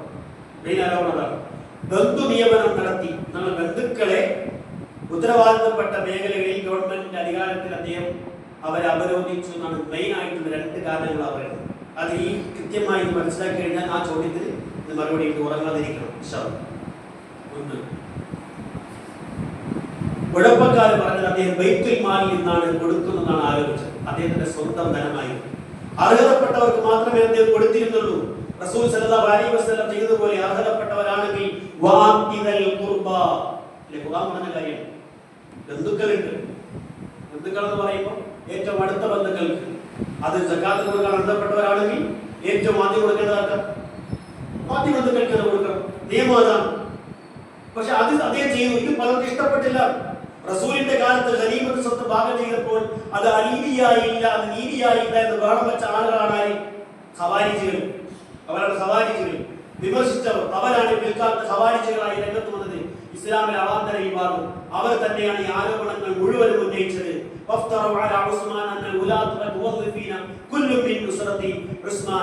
ഉസ്മാന്റെ ഈ അദ്ദേഹം ആ ഗവൺമെന്റിലുള്ള എല്ലാ ഉദ്യോഗസ്ഥരും അധികാരികളും മൊത്തവും ഉസ്മാന്റെ കുടുംബക്കാരാണ് ബന്ധു നിയമനം നടത്തി എന്നാണ് ആരോപണം. ബന്ധുക്കൾക്ക് മാത്രം നിയമനം നൽകുന്നു എന്ന ആരോപണം നമുക്ക് അലി റളിയല്ലാഹു അൻഹു, അബൂ ത്വൽഹ, സഅദ് ബിൻ അബീ വഖാസ് എന്നീ സഹാബികൾ പ്രമുഖന്മാർ ഇടപെട്ടിട്ടും ഈ പറഞ്ഞ ഖവാരിജികളുടെ അടുക്കൽ പോയി സംസാരിച്ചു. അല്ല, നിങ്ങൾ പറഞ്ഞതല്ല, ഒരാളെ പോലും അദ്ദേഹം സ്വന്തം കുടുംബത്തിൽ നിന്ന് ഈ ഗവൺമെന്റിലേക്ക് കയറ്റിയിട്ടില്ല. അദ്ദേഹത്തിന്റെ സ്വത്തിൽ നിന്നല്ലാതെ ഒരാൾക്ക് പൈസ കൊടുത്തിട്ടില്ല. ജീവിച്ചിരുന്ന സ്വഹാബികൾ നേരിട്ട് കണ്ട് ഖവാരിജികളെ ബോധ്യപ്പെടുത്തിയിട്ടു. അവരുടെ പ്രശ്നം എന്താ? കുഴപ്പമുണ്ടാക്കാൻ വേണ്ടി തന്നെ അല്ലേ? ആണ്. അതാണ് പ്രധാനമായി കലാപകാരികൾ കൂഫക്കാർ, ഈജിപ്തുകാരും ബസറക്കാരുമായിരുന്നു. ഖലീഫ ഉസ്മാൻ ഭരണത്തിൽ നിന്ന് സ്ഥാനം ഒഴിയണമെന്നവർ ഉറവിടി കൂട്ടി. ഒഴിഞ്ഞേ പറ്റും. ഇന്നങ്ങനെയല്ല. അല്ലെങ്കിൽ ആരാണ് മുഖ്യമന്ത്രി രാജിവെക്കണം? മുഖ്യമന്ത്രി കയറിയിട്ടല്ലേ രാജിവെക്കാൻ പറ്റും? കയറിയിട്ടില്ല എന്ന് എന്ത് പറഞ്ഞാലും ഒരു രാജിവെക്കുമെന്ന് പറഞ്ഞ ആളുകൾ അന്നുണ്ടായിരുന്നു. അന്ന് ജീവിച്ചിരുന്ന സഹാബാക്കൾ അബൂ ഹുറൈറ, ഉസ്മാൻ ഖാന്റെ കാലത്ത് ജീവിച്ചിരുന്നവരാണ്. ഇബ്നു ഉമർ, അലി റളിയല്ലാഹു അൻഹു പലരും പറഞ്ഞു ഞങ്ങൾ തയ്യാറാണ് കലാപകാരികളെ അടിച്ചമർത്താൻ. ഖലീഫയോട് പറയും ഉത്തരവിട്ടാൽ ഞങ്ങൾ പോയി അടിച്ചമർത്തും. ഉസ്മാൻ ഖാൻ പറഞ്ഞ മറുപടി, ഞാൻ കാരണം ഒരൊറ്റ ചോദിച്ചിട്ടുണ്ടാവാൻ പാടില്ല. നല്ല ഉത്തമനായ നേതാവിന്റെ ന്യായമാണല്ലേ സ്വഹാബത്ത് പറഞ്ഞത്? അല്ലേ? പ്രശ്നം ഉണ്ടാക്കാൻ ഞാൻ അടിച്ചമർത്തട്ടെ, അടിച്ചമർത്തട്ടെ. എന്നിട്ട് പറഞ്ഞത് ഞാൻ കാരണം അവിടെ കലാപം ഉണ്ടാകാൻ ഞാൻ ഉദ്ദേശിക്കുന്നില്ല. ജനങ്ങൾക്ക് അവരുടെ ചോദ്യം, ജനങ്ങൾക്ക് ഇഷ്ടമില്ല ഇങ്ങനെ ഞാൻ അടിച്ചുകൊണ്ടത് ചോദ്യമല്ലോ. ജനങ്ങൾക്ക് ഇഷ്ടമില്ല, ഖലീഫ പ്രശ്നമാണ്, അങ്ങനെയാണ് ഇങ്ങനെയാണ് കേട്ടാ അവിടെ ഇറങ്ങിയേ പറ്റൂ എന്ന് പറയും. പിന്നെ എന്തിനാ അടിച്ചു നോക്കണേ? അത് ചോദ്യമല്ലേ? രാജിവെച്ചുകൂടെ ഉസ്മാന്? ഒരു ചോദ്യമാണ്. ശരി, നമുക്ക് ചോദ്യം ഉണ്ടാകും. പക്ഷേ ഇവിടെ ഇതൊക്കെ നേരത്തെ തന്നെ റസൂൽ സല്ലല്ലാഹു അലൈഹി വസല്ലം അദ്ദേഹത്തോട് പറഞ്ഞിരുന്നു. ഒന്നാമത്തെ ഹദീസ് കേട്ടോ, അല്ലാഹു റസൂൽ സല്ലല്ലാഹു അലൈഹി വസല്ലം പറയുന്നു, യാ ഉസ്മാൻ ഇൻ വല്ലാക്കല്ലാഹു ഹാദൽ അംറ, ഇസ്ലാമിക നേതൃത്വം അല്ലാഹു നിന്നെ ഏൽപ്പിച്ചാൽ യൗമൻ എന്നെങ്കിലും ഫഅറാദക്കൽ മുനാഫിഖൂന തഖല ഖമീസക്കല്ലദി ഖമ്മസക്കല്ലാഹ്, അല്ലാഹു നിന്നെ ധരിപ്പിച്ച ഈ അധികാരത്തിന്റെ ചെങ്കോലുണ്ടല്ലോ, അത് അവരിൽ നിന്നും താങ്കളെ താഴെ ഇറക്കാൻ മുനാഫിഖുകൾ അവർ ശ്രമം നടത്തിയേക്കും. ഫലാ തഖലഉഹു, നീ ഒരിക്കലും അവരുടെ സമ്പന്നത്തിന് വഴങ്ങി നിന്റെ ഖലീഫ സ്ഥാനം നീ മാറ്റി വെക്കരുത്, ഒഴിയരുത്. അല്ലാഹു റസൂൽ മൂന്ന് നമ്മളോട് പറഞ്ഞ പോലെ അല്ല, റസൂൽ പറഞ്ഞതാ അല്ലേ? നിങ്ങൾ ചിന്തിച്ചു നോക്കി. അപ്പൊ അല്ലാഹു റസൂൽ ഉത്തരവാദിത്വം ഏൽപ്പിച്ചു. ആ ഉത്തരവാദിത്വം അത് ചെയ്യുക മാത്രമേ അദ്ദേഹം ചെയ്തിട്ടുള്ളൂ, അത് പാലിച്ചേ പറ്റൂ. അതേ ചിന്തിച്ചു നോക്കി. കലാപം കൊടുവിൽ നാട്ടിലെ പ്രശ്നങ്ങൾ ഉണ്ടാകുമ്പോൾ, കലാപം കൊടുമ്പിരി കൊള്ളുമ്പോൾ നിരപരാധിയായ തെറ്റത് ചെയ്യാത്ത ഭരണാധികാരി അധികാരം വിട്ടൊഴിഞ്ഞാൽ അവിടെ നാട്ടിൽ സംഭവിക്കും. കലാപം ഉണ്ടാവും, തീർച്ചയായിട്ടും ഉണ്ടാവും. അപ്പൊ അത് ബുദ്ധിപരമല്ല എന്ന് മനസ്സിലാക്കി ആ നാട് നാദനില്ല പട പോലെ ആയിത്തീരുമെന്ന് മനസ്സിലാക്കിക്കൊണ്ടാണ് അദ്ദേഹം രാജിവെക്കാതിരുന്നത്. ഈ കലാപത്തിൽ താൻ കൊല്ലപ്പെടുമെന്ന് വരെ റസൂൽ സല്ലല്ലാഹു അലൈഹി വസല്ലം പറഞ്ഞില്ലേ? അല്ലേ? ഒരിക്കൽ അല്ലാഹുവിന്റെ റസൂലും അബൂബക്കറും ഉമറും ഉസ്മാനും കൂടി ഉഹദിന്റെ മലയുടെ പുറത്ത് കയറി. ഉഹദ് മല ഒന്ന് കുലുങ്ങി. അപ്പൊ റസൂൽ പറഞ്ഞു, ഉഹദേ അടങ്ങി നിൽക്ക്, ബൈനമാ അലൈക നബിയ്യുൻ, നിന്റെ മുകളിലുള്ളത് ഒരു നബിയാണ്, വസദ്ദീഖുൻ സദ്ദീഖാണ്, വശഹീദാനി, രണ്ട് ഷഹീദുണ്ട്. ആരാ ഒരു ഷഹീദ്? ഉസ്മാൻ ഇബ്നു അഫ്ഫാൻ. അത് നമുക്ക് നൽകല്ലേ, ഷഹീദ് ഉണ്ടാവുന്നല്ലേ അല്ലേ? അപ്പൊ കലാപകാരികൾ വീട് വളഞ്ഞു. മദീനത്തെ പള്ളിയിൽ നമസ്കരിക്കാൻ പോലും അദ്ദേഹത്തെ അനുവദിച്ചില്ല. എല്ലാവരും കൂടി വന്നപ്പോൾ അദ്ദേഹം അവരുമായി സംസാരിച്ചു. തനിക്ക് റസൂൽ സല്ലല്ലാഹു അലൈഹി വസല്ലമ തന്ന ബഹുമതികൾ, അല്ലാഹു പറഞ്ഞ റസൂൽ പറഞ്ഞ കാര്യങ്ങൾ അവരെ ഓർമ്മിക്കാൻ പ്രസംഗം നടത്തി. ത്യാഗങ്ങളും എല്ലാം അവരെ ഓർമ്മിപ്പിച്ചു. അതൊന്നും അവരെ പിന്തിരിപ്പിച്ചിട്ടില്ല. 40 ദിവസം വീട്ടിനുള്ളിൽ അദ്ദേഹത്തെ കൊലാപം ചെയ്ത് കളഞ്ഞു അവർ. പിന്നീട് വീടിന്റെ വാതിൽ തകർത്തു, ഉള്ളിൽ കിടന്നു. അവരെ ഒരു സഹാബിയോ അവരുടെ മക്കളോ ഇല്ലായിരുന്നു. ചിന്തിച്ചോളൂ, മൊത്തം ഈ പറഞ്ഞ ഖവാരിജികളാണ്. ഒരു സഹാബിയോ ഒരു സഹാബിയുടെ മകനോ ഇല്ലായിരുന്നു. ഇവിടെ ഉസ്മാൻ ഖാനെ പറ്റി ആരോപണം പറയുന്നത്, ഉസ്മാൻ ഖാൻ അത്ര വലിയ നല്ല ആളാണെങ്കിൽ അന്ന് ജീവിച്ചിരിക്കുന്ന ആളുകൾ സഹാബികൾ അദ്ദേഹത്തെ ആക്രമിക്കാതെ നിൽക്കില്ലേ? ആ കൂടി വന്ന ഒരാളിൽ പോലും ഒരു സഹാബിയുടെ മക്കളോ ഇല്ലായിരുന്നു. മുഴുവൻ കലാപകാരികളാണ്, കുഴപ്പമുണ്ടാക്കുന്ന ആളുകളാണ്. അത് തിരിച്ചു ആരാ പറഞ്ഞത്? അൽ ബിദായ വന്നിഹായി ഇബ്നു കസീർ റഹ്മത്തുള്ളാഹി പറഞ്ഞതാണ്. ചരിത്രത്തിൽ വായിച്ചവരെ കാണാൻ കഴിയും. അക്രമികൾ അസ്വദ് ബിൻ ഇമ്രാൻ എന്ന ദുഷ്ടൻ ഖുർആൻ ഓതിക്കൊണ്ടിരുന്ന ഉസ്മാൻ റളിയല്ലാഹു അൻഹുവിന്റെ താടി പിടിച്ച് പറയുന്ന വാക്ക് വയ്യത്ത കിതാബല്ലാഹ്. അബൂബക്കർ സിദ്ദീഖ് റളിയല്ലാഹു അൻഹു മകനെ അവിടെ വന്നിരുന്നു പറയുന്നത്. ഏത്? ഉസ്മാൻ റളിയല്ലാഹു അൻഹുവിനെ കൊല്ലാൻ കൊണ്ടുവരുമ്പോൾ ഖവാരിജികൾ ആദ്യമായിട്ട് അബൂബക്കർ സിദ്ദീഖ് റളിയല്ലാഹു അൻഹു മകനെ കൂട്ടിയിരുന്നു, ഒരു കള്ളക്കത്തുണ്ടാക്കി. അതായത് അദ്ദേഹത്തിനെതിരായി തെളിവായി കൊണ്ടുവന്നത് ഉസ്മാൻ റളിയല്ലാഹു അൻഹുവിന്റെ സംസാരം കേട്ടപ്പോൾ കൊണ്ടുവന്നത് ശരിയാണ്. ഉസ്മാൻ റളിയല്ലാഹു അൻഹുവിന്റെ സംസാരം കേട്ടപ്പോൾ ആ സംസാരത്തിന്റെ ഹക്ക് അദ്ദേഹം മനസ്സിലാക്കി. അദ്ദേഹം മനസ്സിലാക്കി തിരിച്ചുപോയി. വരുമ്പോ കൂടെ കലാപത്തിന് അദ്ദേഹത്തെ കൊല്ലാൻ കൂട്ടത്തിലില്ലായിരുന്നു. അത് ക്ലിയറാക്കി നന്നായി. ഏതായാലും വയ്യത്ത കിതാബല്ലാഹ്, ഈ അസ്മദിനെ പിന്നെ ഈ പറഞ്ഞ അസ്മദ് ബിൻ ഇമ്രാൻ എന്ന് പറഞ്ഞവൻ അദ്ദേഹത്തിന്റെ നീണ്ട താടിയിൽ പിടിച്ചുകൊണ്ട് വയ്യത്ത കിതാബല്ലാഹ്, അള്ളാഹുവിന്റെ കിതാബ് നീ മാറ്റി മറിച്ചില്ലല്ലേ? അദ്ദേഹം പറഞ്ഞ മറുപടി വഖാല കിതാബുല്ലാഹി ബൈനി ബൈനകും, നിങ്ങൾക്കും എനിക്കും ഈ പ്രശ്നത്തിന് പരിഹാരം വിശുദ്ധ ഖുർആൻ അതിലേക്ക് നീ കടന്നു വരൂ. 9 തവണ അദ്ദേഹത്തിന്റെ കഴുത്തിൽ കത്തി കുത്തിയിറക്കുകയാണ്. ചെവിയുടെ തുളച്ചു കയറി കത്തി തൊണ്ടയിലെത്തി. പിന്നെ വാളുകൊണ്ട് വെട്ടാനാഞ്ഞപ്പോൾ അദ്ദേഹത്തിന്റെ ഭാര്യ നാഹില ഓടി വന്ന് തടുത്തപ്പോൾ അവരുടെ കൈകൾ വിരലുകൾ അറ്റുപോയി എന്ന് വിദായനിഹായി നമുക്ക് കാണാൻ കഴിയും. അവിടെ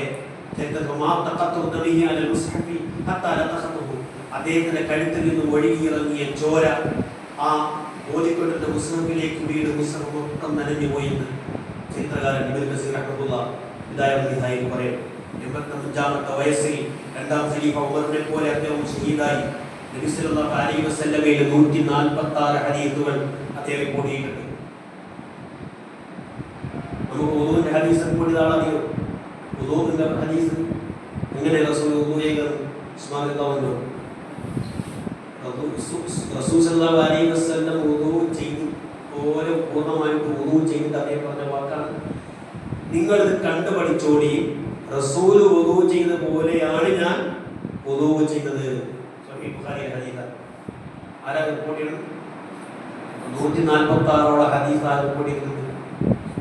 ഉസ്മാൻ റളിയല്ലാഹു അൻഹു. ആ കൂട്ടത്തിൽ ഒന്നാണ് ഖൈറുക്കും മൻ തഅല്ലമൽ ഖുർആന വഅല്ലമഹു. മൊബൈൽ വെച്ചോളി, ഇവിടെ ഇപ്പോൾ പറഞ്ഞ ഹദീസാണ്. എന്താണ് ഖൈറുക്കും മൻ തഅല്ലമൽ ഖുർആന? ആ ഹദീസ് നമുക്ക് റിപ്പോർട്ട് ചെയ്യുന്നത് ആരാ? ഉസ്മാൻ ഇബ്നു അഫ്ഫാൻ റളിയല്ലാഹു അൻഹു. നോക്കി, ഇത്രയേറെ യാതനകൾ സഹിച്ചതിന് പ്രതിഫലം എന്താ? ബശറഹു ബിൽ ജന്ന, സ്വർഗ്ഗം. സ്വർഗ്ഗമല്ല, എന്താ? ഉസ്മാൻ ബിൽ ജന്ന. ജനാസ മദീനയിലെ ഖബർസ്ഥാൻ ബഖീൽ ഗർഖദ് അല്ലേ? ബഖീൽ ഗർഖദിലാണ് അദ്ദേഹത്തെ അടക്കം ചെയ്തത്. ബഖീൽ ഗർഖദ് എന്ന് പറഞ്ഞാൽ അതിൽ വേറെ പേരാണ് ഈ പറയുന്നത്. എന്താ പറയുക? ജന്നത്തുൽ ബഖീൽ ഇല്ല, ബഖീൽ ഗർഖദ് എന്ന ഹദീസിലൊക്കെ വന്നിട്ടുണ്ട്. സ്വർഗ്ഗത്തിൽ റസൂലിന്റെ ചാരകാലൻ നബി സല്ലല്ലാഹു അലൈഹി വസല്ലം ഇന്ന ഉസ്മാൻ റഫീഖി ഫിൽ ജന്ന, തീർച്ചയായും ഉസ്മാൻ സ്വർഗ്ഗത്തിലെ എൻ്റെ കൂട്ടുകാരനാണ് റസൂൽ സല്ലല്ലാഹു അലൈഹി വസല്ലം. അദ്ദേഹത്തിന്റെ ജീവിതത്തിന്റെ സന്ദേശം സൂറത്ത് ഫാത്തിറിലെ 29-ാമത്തെ ആയത്തിൽ മൊത്തമുണ്ട്. ഇന്നല്ലദീന യത്ലൂ കിതാബല്ലാഹ്, ഇന്നല്ലദീന യത്ലൂന കിതാബല്ലാഹ്, അല്ലാഹുവിന്റെ ഖുർആൻ പാരായണം ചെയ്യുന്നവർ, വഖാമുസ്സലാത്ത, നമസ്കാരം നിലനിർത്തുന്നവർ, വഅൻഫഖു മിമ്മാ റസഖ്നാഹും, നാം അവർക്ക് നൽകിയതിൽ നിന്നും, സിർറൻ വഅലാനിയ, രഹസ്യമായി പരസ്യമായി ചിലവഴിക്കുന്നവർ, യർജൂന തിജാറത്തൻ ലൻ തബൂറ, ഒരിക്കലും നഷ്ടം സംഭവിക്കാത്ത കച്ചവടത്തിനെ ആഗ്രഹിച്ച് മുതൽ മുടക്കുന്ന ആളുകൾ. ഈ പറഞ്ഞ എല്ലാം മഹാനായ ഉസ്മാൻ ഇബ്നു അഫ്ഫാൻ റളിയല്ലാഹു അൻഹു ഉണ്ടായി. അദ്ദേഹത്തോടൊപ്പം അല്ലാഹു നമ്മയും സ്വർഗ്ഗത്തിൽ ഒരുമിച്ചുമാറാകട്ടെ. പ്രിയപ്പെട്ടവരെ, ചരിത്രം നമ്മൾ പഠിക്കേണ്ടത് സഹാബികളുടെ അത്ഭുതം എൻ്റെ ഒരു വായനയിൽ ഞാൻ മനസ്സിലാക്കുന്നത്, റസൂലിന്റെ ഓരോ സഹാബത്തും അത്ഭുതം. നമുക്ക് ഒരാളെ നമുക്ക് വേർതിരിച്ച് നിർത്താൻ കഴിയും. ചരിത്രം പഠിക്കുമ്പോഴേ മനസ്സിലാക്കാൻ കഴിയും. കരഞ്ഞു പോകുന്നു വായിച്ചാൽ ഓരോ സഹാബത്തിന്റെ രീതിയിൽ അവരെ അഭിനയിക്കുകയായിരുന്നില്ല, നമ്മൾ മനസ്സിലാക്കണം.